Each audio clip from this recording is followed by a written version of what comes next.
Welcome to this month's Millennial Spotlight, brought to you by Lead with Intention. I'm Leslie Bosterman, executive coach and lifestyle strategist, partnering with millennial leaders and their managers. The purpose of these conversations with millennial changemakers is to deepen and extend the dialogue around how to lead with intention. This month, we're focusing on the intention of international impact and how to make a difference across borders and cultures. I'm here with Tiffani Sharp, an immigration attorney and the founder and executive director of Willow Roots. It's an international NGO whose mission is to empower women in developing nations to achieve socioeconomic independence through entrepreneurship. Her current project span continues from Kenya to Peru to Nepal and back to the United States. So Tiffani's here to share more about this initiative, but also how to get involved on a broader level across the world. So welcome, Tiffani. We're so excited to have you. Leslie, thank you so much for having me. I'm really excited to talk to you today. Yeah, so tell us a little bit about yourself and how you got involved in this work. Yeah, so I am an immigration attorney. I have a legal specialization in international law, and I've been in the field for a little over 16 years. And I've always worked in the international sense with vulnerable populations, underrepresented groups. Periodically, I would close my law practice down and go volunteer in different and oftentimes the most remote countries that I could possibly find, working with women and children to help better themselves in their environment. And a few years ago, I decided to expand those efforts that I was doing on an individual basis and founded and created the 501c3 nonprofit called Willow Roots, where we work with women in different developing countries to create social change through economic and social impact. Wow. So when you were called to do that, when you felt like that was kind of your next step in this work, tell us a little bit more about how you got started in that. So I was working. I've always wanted to help women, and so I've always worked with women and children, particularly women that who are survivors of domestic violence, trafficking in my legal work as well as personal. And then once I became a mother, I really started to get a different sense of our connection and our impact in the world as women and as mother in more of a global social sense. And really, I was called to action because I was asked to, by the women in Kenya, asked to actually expand upon these efforts to help them on a more continual basis. And my good friend that I was there with said, you really need to do these things on a broader sense because the impact can be huge. And so that's how Willow Roots started. As far as how I started just even volunteering, I feel like it's sort of my personal obligation. When you have a skill and a talent, I feel like it's your personal responsibility to use that to help other people. And so this was just my talent that I had. And so I'm using it to have a greater impact with other people, with other women and other communities, and sharing how people, just even in their own communities at home, can have a huge global impact as well. Yeah, one of the things that I love about both your initiative with Willow Roots, but also just who you are as a person is it's not just about reaching across borders, it's about how are you involved locally. I know you do so much advocacy in just your greater community, and it's a testament to not only your values, but how to live in congruency with your mission. So I'd love to hear more about when you think about this international service and cross-cultural work that you're already heavily involved in, and many people are curious about. They want to know, well, really, how can I make an impact? Yeah. The world is so big. Yeah. Talk a little bit more about it on kind of that meta level. Absolutely. You know what? The world is big, but here's the really awesome thing about the world these days is that it is glorious and it is big, but technology has made it so much smaller, and we're so much more connected now than even we were 10 years ago when I first started doing this. Like, I remember I used to go to countries and I was off grid until I got back into the States. There was no telecommunications infrastructure where I could check my email. I'd have to go to like internet cafes and things, and I couldn't even talk to family. Now, we routinely Skype with our project coordinators. We're all emailing, using WhatsApp, using mobile services, and so the world is huge, but it's really compacted by technology that allows us to just even in our own communities have an impact, not only in our communities, but have that impact reach well beyond international borders to other countries as well. So, oftentimes I get people that say like, what can I do? I live in Sacramento. I live in my city. I've never traveled outside of the country. And one, I encourage people to get a passport and travel. One of the best things that you can do is just travel and see the world and understand other people's experiences, because what you'll see is that we're not all that different. No matter where you are in the world, where you come from, we all have the same values. We all have the same purposes. There's a Kenyan proverb that says traveling is learning. And so traveling is a huge component of understanding the world and your surroundings and where you are, what your place is in the world, and how you fit into the greater scheme of things. But even if you can't do that, there's so many things that people can do just even in their own communities, their own countries, that can help other people all around the world. And so that's a really huge component of this as well. Yeah, I feel like you're speaking my language. I got a passport when I was not even 2 years old. And I told my husband when we were dating, said one of my life goals is to make sure I go to at least as many countries as I am years old. Yeah. So we have to keep going. You have to keep going. And I think it's hugely important, particularly for women and young women. It's a fantastic confidence booster for one. And particularly in women, I do women's work. I work in women's work. I work predominantly with women, for women. And the one thing that is absolutely universally true is that women around the world have more in common than not.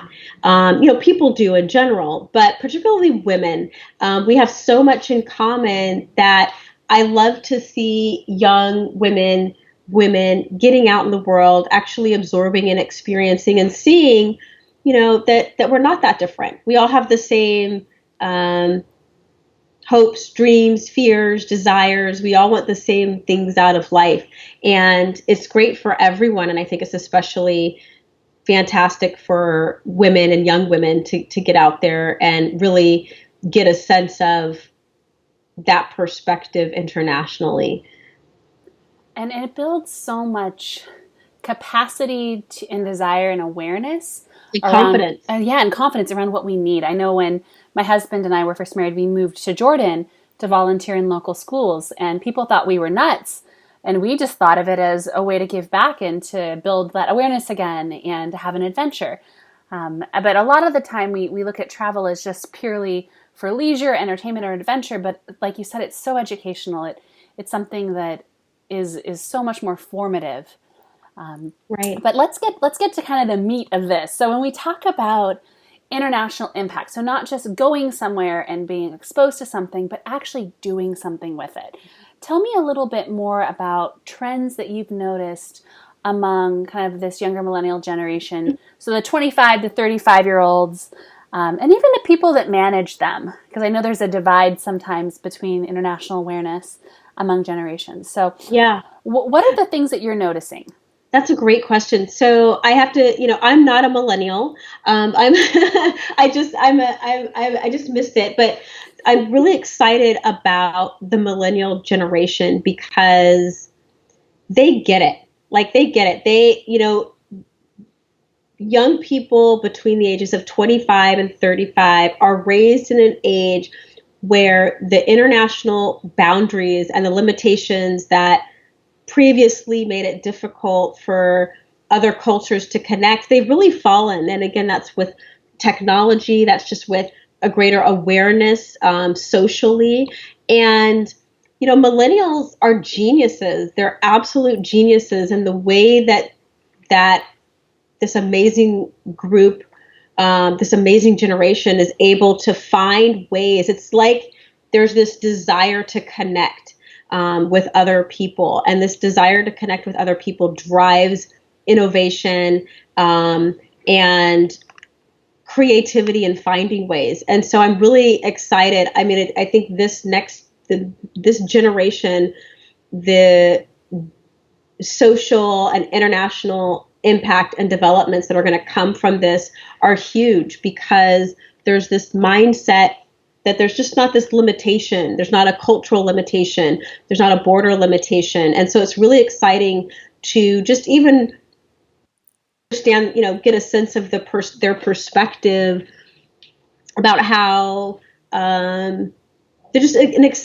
acceptance of everybody and where they're coming from, not trying to make them into yourself, but really enjoying the flavor and culture that has to be offered in its exact form. And so what I've noticed from the younger, this age group of 25 to 35 is this absolute willingness to just absorb everything and then give back in some of the most meaningful ways. This generation is really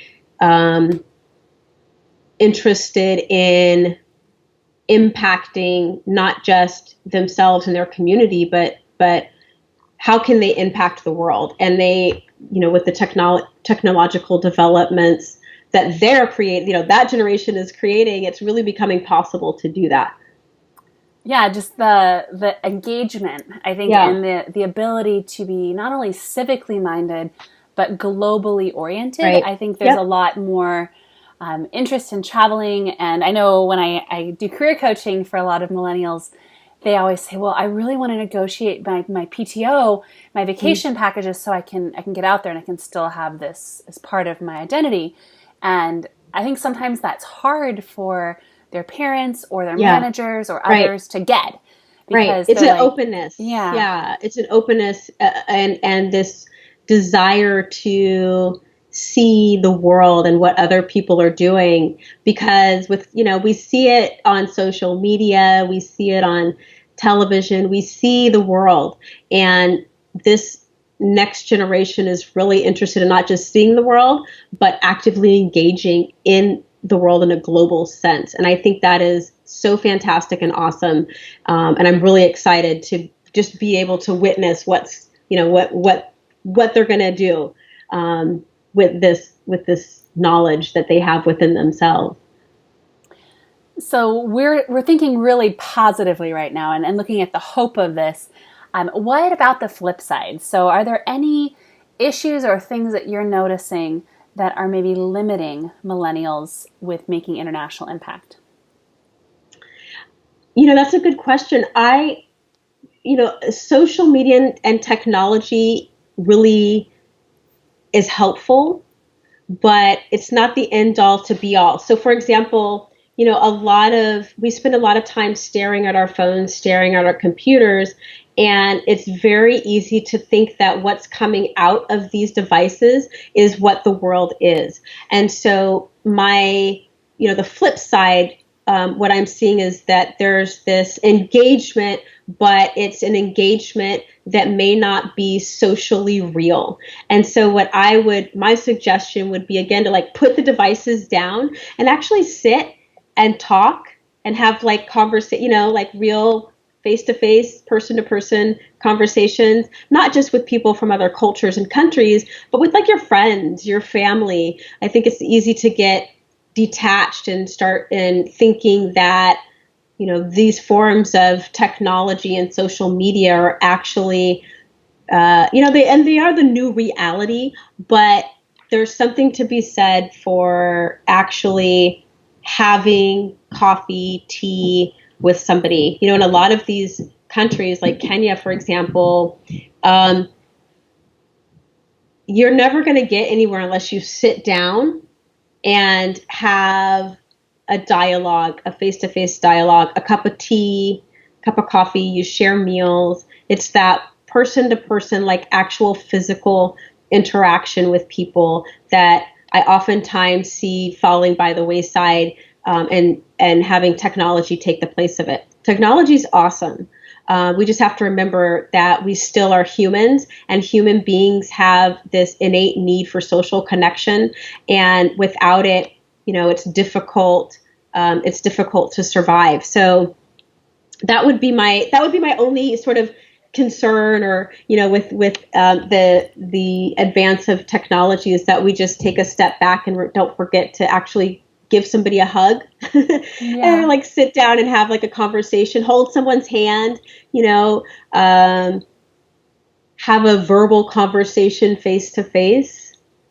And that's how people feel seen and known. So when you're sharing this, something that really kind of got sparked in me is how our assumptions and our expectations and our stereotypes are positively challenged when we're engaging with other people. Right. So I know before we moved to the Middle East, we were flooded with people's judgments and opinions and our own.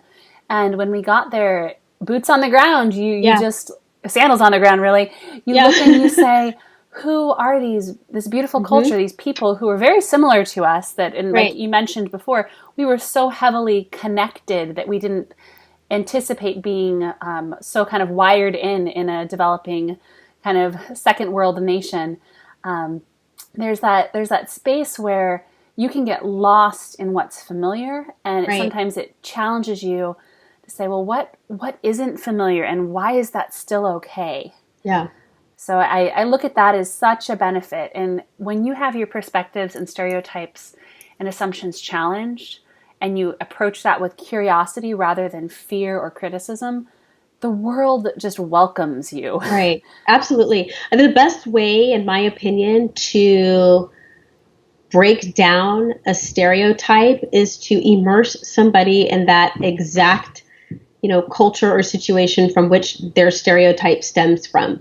Because what you'll see is that, it's there's so much more to it. And so that's why actually engaging and connecting is hugely important, because it's easy to have that perspective get lost when you're just looking at social media, looking at the news, not actually engaging one-on-one. It's easy to feed those stereotypes. But once you're in it, it's totally different. And it's always more fantastic and awesome than you could imagine. Like, I've never gone to a country and said, wow, this is so much worse than I thought it was going to be. It's always like, wow, this is amazing. I didn't realize how fantastic this is. And finding something that surprises you, or maybe is even a little uncomfortable, that allows you to expand what you're capable of. Right. I think that's what happens when you're contributing to any cause, but definitely when you're in another nation. So as we wrap up today, I'd love to hear a little bit more about what you're doing with Willow Tree Roots currently, how people can engage and get involved with this, as just a great starting point. Absolutely. Thank you. So Willow, yes, there's a lot of different ways that people can support, engage, and get involved, particularly with our Willow Tree Roots projects. First and foremost, of course, we're a 501c3 nonprofit. Financial, monetary donations are always accepted and welcome. 100% of everything that we receive goes directly to the projects. And so we have very, low overhead. Also, our women in our projects are producing the most amazing artisan textile products. And 100% of those proceeds go back to the women in our projects. So as they're learning to develop these artisan design skills, they're earning money, and we're teaching them how to invest, save, do their business plans, marketing, and actually use that money to continue building their bridge to entrepreneurship. And so a great way to support not only the women, but purchase with purpose and buy something beautiful for yourself or a friend or a family member, is to purchase these products that the women produce, because that directly supports them. Also, we're eventually going to be starting a volunteer program. So we talked about actually getting out there and immersing yourself in the culture, seeing what the world's about, seeing what's out there. Our volunteer program is going to be a great opportunity to do that. You can see what the women are doing. You can work with them. You can use your skills and your knowledge base to help them. So that's a really huge, like, one-on-one direct impact. Teaching them what you know about technology, and everybody has something that they know that will help these women. And so everybody, no matter what your skill is, what your education is, what your background is, everybody has something that will help. So the volunteer program is going to be a great way to not only impact and help these women, but gain a fantastic cultural perspective for yourself as well. So those are a few ways, and expanding the dialogue, always understanding, talking. We also have we have a podcast. There's a lot of information on the website. We're actually trying to put together a fashion show at the end of the year here in the Sacramento area that showcases the different cultural textiles that the women are creating. Fun. Yeah. So there's a lot of different, people can come and support that, spread the word on social media. And, the most important thing is ask questions. Ask questions, be open to the responses, and just be open to having your own views challenged, learning something, absorbing something, and then sharing that with your friends, your families, older generations, younger generations. There's always ways that people can get involved in a global sense, even if they don't actually leave the country. Beautiful. And so you can learn more about all of these things on the website willowtreeroots.org. And Tiffani, I just wanted to thank you again for taking the time to be with us, to share so much insight and perspective. And I know we could talk about this for hours. Yeah, well, thank you so much. Yeah. So thank you so much. I love what you're doing. I love listening to what these amazing millennials are doing. So I appreciate you, and thank you so much for giving me an opportunity to share. Absolutely. It's definitely our honor to do that. So please, everyone who's listening, I hope you can take some inspiration away from what Tiffani shared. And at the very least, go travel somewhere new, whether it's someplace that's within the county you live in or within the state you live in, or beyond borders. We just really encourage that as you get started, making more of an impact locally and abroad. So, and this month, we're focusing all around this concept of international impact. So if you visit leadwithintention.com, there's more insight and perspectives from other millennial changemakers and a lot of good resources on social media that we're going to put out there through Facebook, Instagram, Twitter. So stay connected with us that way and engage with other people who have a similar perspective as well. So thank you again for being with us. This is Leslie Bosterman, inviting you to join the wholehearted leadership revolution as you continue leading with intention.